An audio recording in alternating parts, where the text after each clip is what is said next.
దేశవ్యాప్తంగా కొత్తగా ఎన్నికైన రాజ్యసభ సభ్యులు ప్రమాణ స్వీకారం చేశారు. ఢిల్లీలో జరిగిన ఈ ప్రమాణ స్వీకారోత్సవానికి అన్ని పార్టీలకు చెందిన రాజ్యసభ సభ్యులు హాజరయ్యారు. తెలంగాణ నుంచి కాంగ్రెస్ రాజ్యసభ సభ్యునిగా అనిల్ కుమార్ యాదవ్ ప్రమాణ స్వీకారం చేశారు.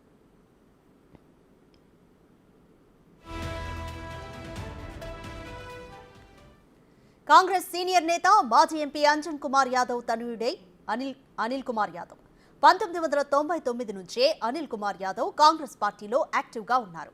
10 ఏళ్ల పాటు కాంగ్రెస్ పార్టీ ప్రతిపక్షంలో ఉన్నప్పుడు ప్రభుత్వ వ్యతిరేక పోరాటాల్లో ముందున్నారు. సర్కార్ నుంచి ఎంత ఒత్తిడి వచ్చినా, ఎన్ని కేసులు పెట్టినా ఎప్పుడూ వెనక్కి తగ్గలేదు. కాంగ్రెస్ పార్టీనే నమ్ముకుని పనిచేశారు.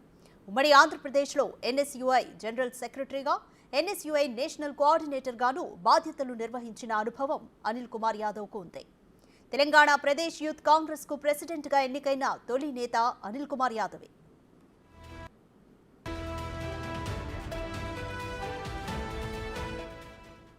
2018లో అప్పటి బీజేపీ రాష్ట్ర అధ్యక్షుడు, sitting MLA doctor K Laxman పై పోటీ చేసిన అనిల్ ఆయన 3వ స్థానానికి పరిమితం చేసి తన సత్తా చాటుకున్నారు.